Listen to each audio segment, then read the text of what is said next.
Hey, good morning. It's Dr. James. I do hope and pray this message finds you and your loved ones peaceful, thriving, and well. So, many of you, when I shared my morning program with you a couple weeks ago, I walked you through my routine and I said, sometimes it takes somewhere between maybe 2.5 to 3 hours to do everything that I love to do each and every morning as part of my self-care, my spirit practice, and stuff that I love to do, my pregame for the day.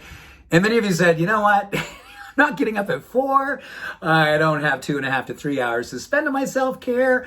Can you make a more a Reader's Digest version or just the shortened, condensed version? So guess what, my busy, wonderful, no, I never want to say the word busy, my fulfilled friends who are getting up in the morning and a lot of awesome stuff to do. And you'd say, can you give me a 5-minute practice?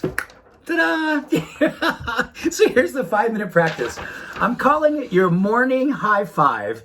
And it takes all of 5 minutes to do what I typically do in somewhere between 2 and 3 hours. So this is so cool. Okay, so the first minute, we talked about the hypnogic window. You're laying in bed, you're just starting to wake up, you're going, okay, is it going to be good morning God, or is it going to be good God morning?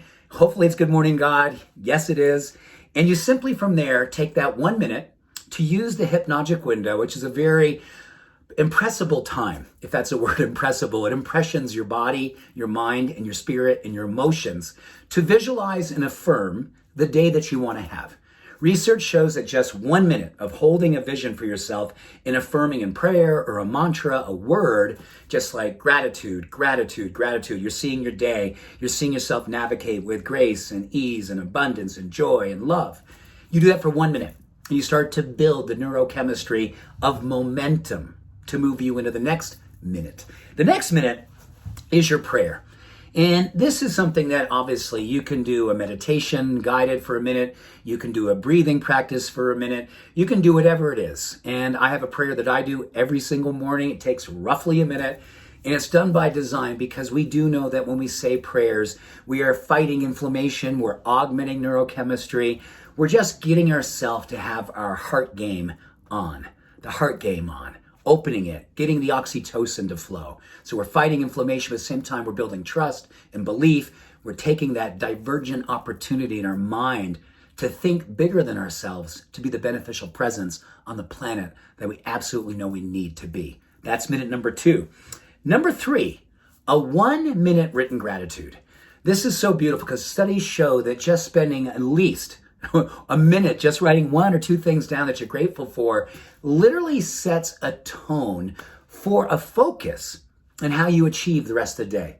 One of the greatest things that we know about success and happiness and mental emotional well-being is our ability to exercise mindful impulse control, right? So, you don't get a ding and you're in a conversation, you look at your phone, those kinds of things. Or when you're working on something mindfully, you're breathing while you're working on it, not holding your breath. You're not doing email apnea, which is literally a real condition where people, literally, when we're writing emails, we kind of hold our breath.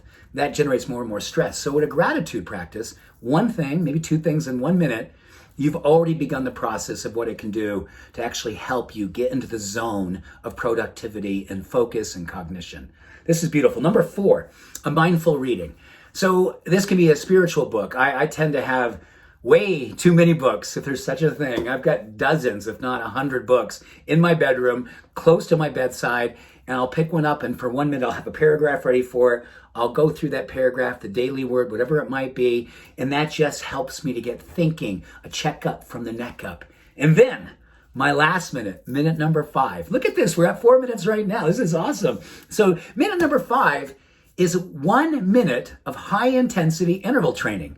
So yes, remember we only exercise on the days that we eat. So all motion creates positive emotion. You could say, I haven't got the time for exercise. Well, guess what? Here's a 1 minute practice. Number 1, 10 seconds of jumping jacks, just 10 seconds. And when you're done with your 10 seconds, you go, you get your 10 going, and then you'll stop, and that's the interval. Nice deep breath. After those 10 seconds, you could have 10 really awesome jumping jacks, 10 seconds rest, breathe through your nose. Second, you do 10 seconds of burpees. Now, if that sounds a little too intense, maybe just do a modified squat. Something that's not going to hurt your knees, but just look towards the sky. You do a modified squat.